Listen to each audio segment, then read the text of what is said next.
Jingliu. Technically a crazy old lady since she's succumbed to Mara, but damn does she look fine. Now, by some people, she might be called a budget 2B.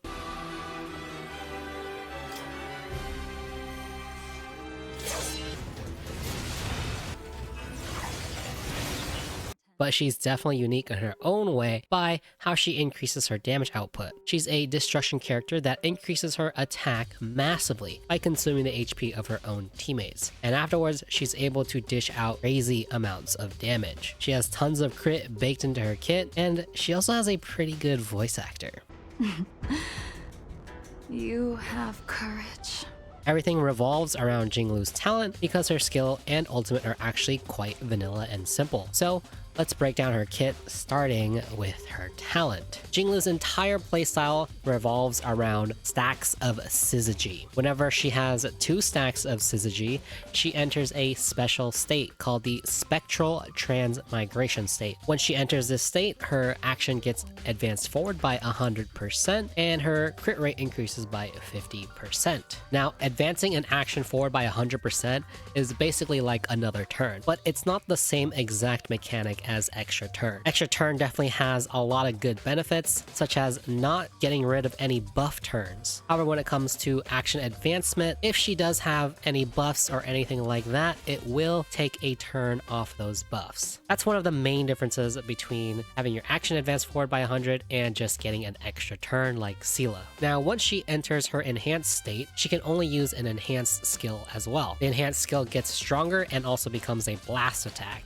Also, whenever Jingliu uses an attack while in the Spectral Transmigration state, she will consume the HP of all of her teammates, equal to 4% of their respective max HP. Just like all other HP drain type moves, it cannot knock them out. Jingliu's attack will increase by 540% of the total HP consumed from all allies when she does that attack. The cap is 180% of her base attack. Synergy also has a maximum of 3 stacks, and once the stacks reach 0, she will exit the special state. Now, the average HP of a character at maximum level in Honkai Star Rail is between about 3,000 and 3,500, so 4% of 3,000 means she's going to drain about 120 HP from them. If they have 3,500, 4% of that is about 140 HP. So it's really not too much damage, but when she's attacking a lot, and especially if you build up her speed and she's taking a lot of turns, it's definitely going to stack up. So keep that in mind. Now, 180% of her base attack means that the cap on her attack increase is 2,270 attack points. This is because a maxed level Jingliu with a max level signature Lightcone gives us 1,261 attack.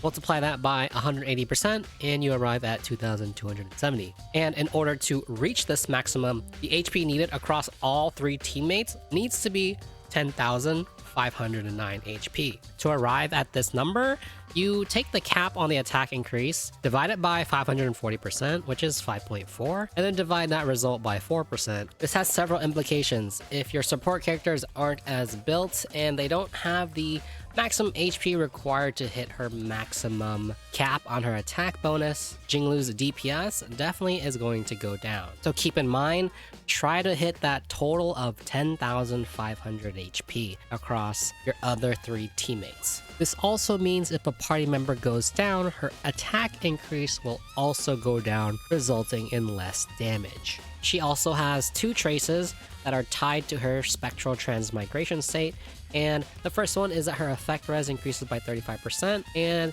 the third one is that it will increase her ultimate damage by 20%.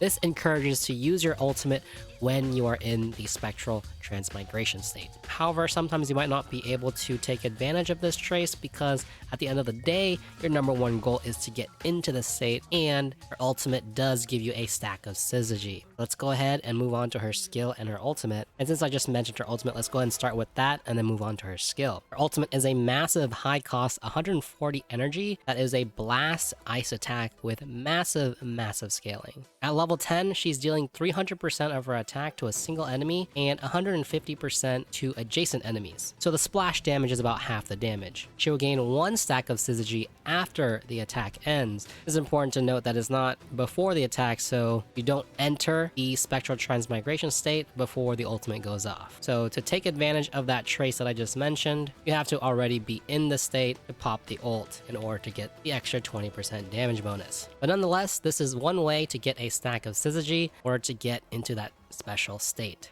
The main aim of your ultimate is actually to extend the duration of the special state. Now her skill and her enhanced skill, they are very similar. The regular skill is going to deal 200% of her attack to a single enemy. This is a purely single target attack, and she will gain 1 stack of Synergy.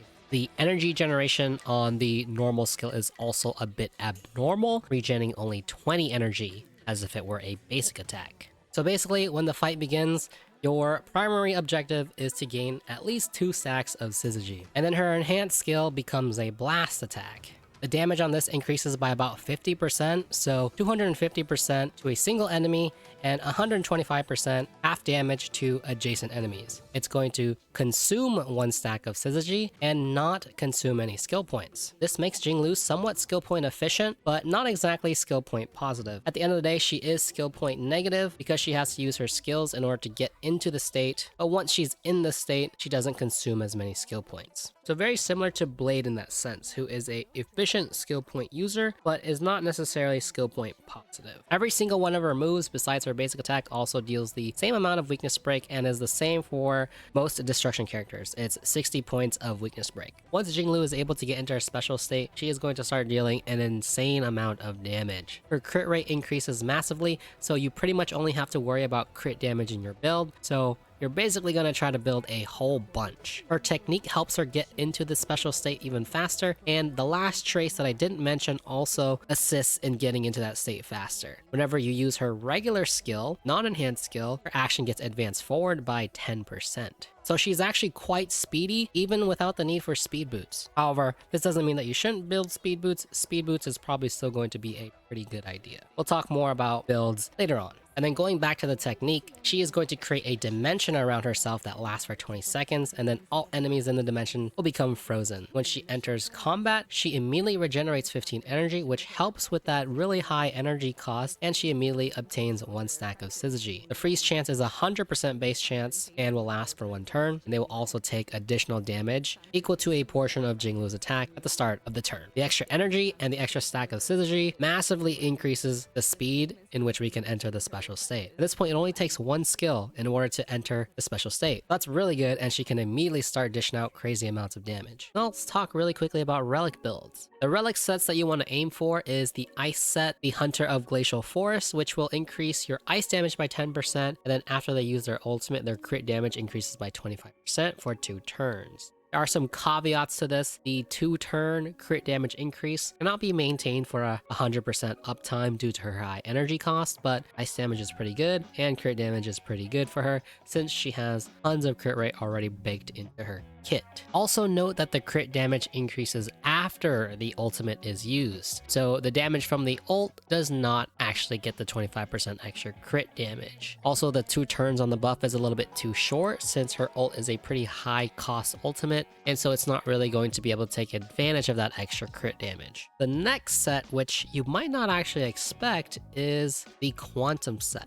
Now, this is to say that the Quantum set is much better if you are using her signature Lightcone. It also doesn't matter whether the enemy is quantum weak or not quantum weak. The difference between these 2 sets is 7% if they are not quantum weak and 1 to 2% if they are quantum weak. And as a matter of fact, if you use an extra defense shredder in your team like Silver Wolf or Pela, the quantum set is only 5% behind even if the enemy is not quantum weak. And if the enemy is quantum weak, it actually surpasses the ice set. This is also unconditional and 100% uptime. At the end of the day, you just want to farm for whichever set is most efficient for you and your account. And of course, you shouldn't be prioritizing the 4-piece set if your main stats and your substats aren't that great. It's better to go for a combination of 2-piece sets if the main stats and the substats are better. And so in order to build your Jingliu, you're going to want to go with a typical crit build. This means crit damage on the body, speed or attack boots, an ice damage planar sphere, and then attack percentage at link rope. There are some debates currently on whether or not energy recharge rope might be better, but the way that I see it is that the attack percentage that you lose from running an ERR rope is just not worth it. More ultimates are nice, but Jingliu is going to be your main DPS, which means she's going to be getting most of the kills, so she'll be regenerating energy from killed enemies, and also being a destruction character means she's likely to get hit as well. Combine all of that, and that 140 energy cost shouldn't be too bad. You can also either use Tingyun or Bronya to expedite her energy gain. And this kind of segues into teams and synergies. So Tingyun and Bronya are both really good buffers for her. Yukong and Asta are also pretty decent options as well, but Tingyun and Bronya are probably the ones that you definitely want to go for. Yukong provides extra crit damage, so that's really nice, and then Asta's speed just gives her more turns. Blade has really interesting synergy with her because whenever she drains the HP of her teammates, this should trigger one of the stacks on Blade's talent, which means that Blade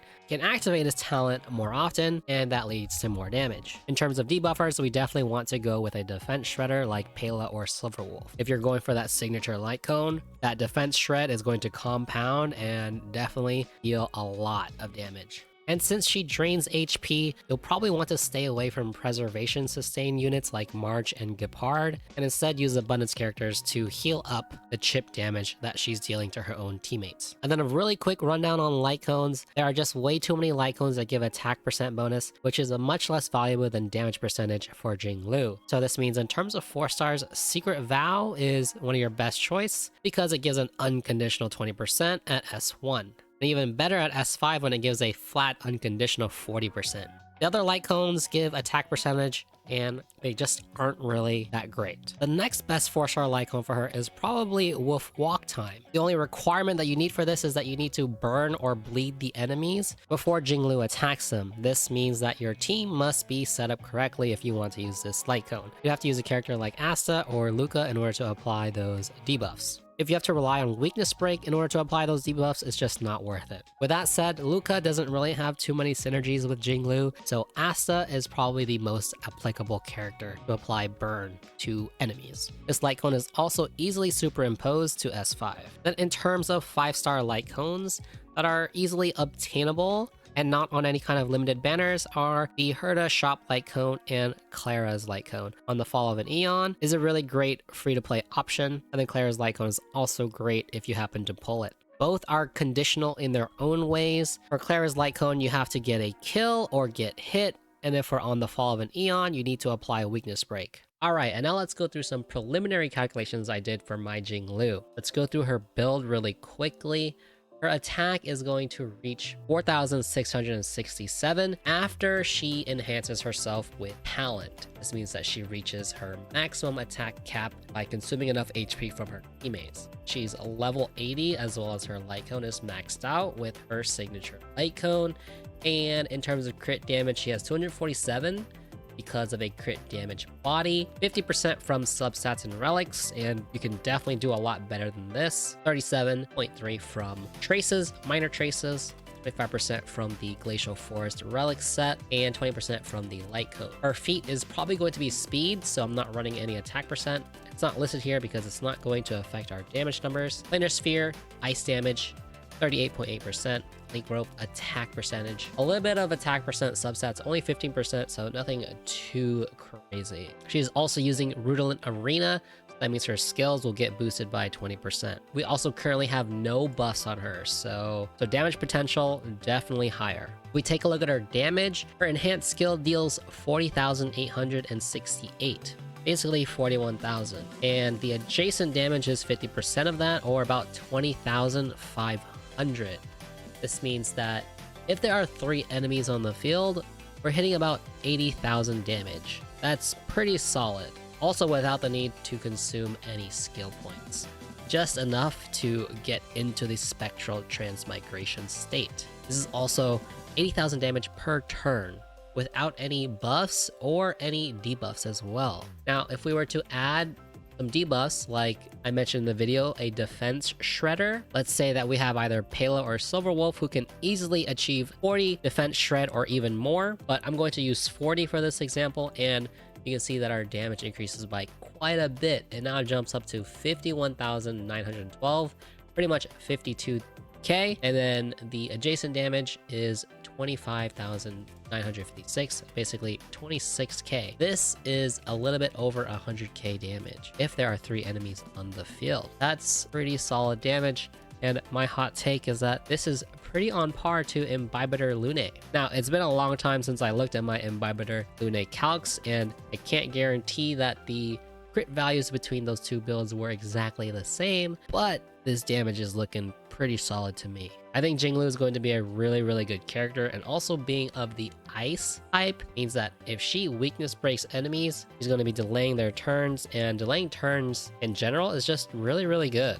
If you guys are looking for more Jingliu content, I'll be doing some more Lightcone comparisons as well as relic comparisons, specifically between the ice set and the quantum set, a little bit more in depth, and subscribe to the channel for that. And until next time, if you guys are watching this video a little bit later after the upload date, I might have those videos already done, and I might leave them on the screen for you right now.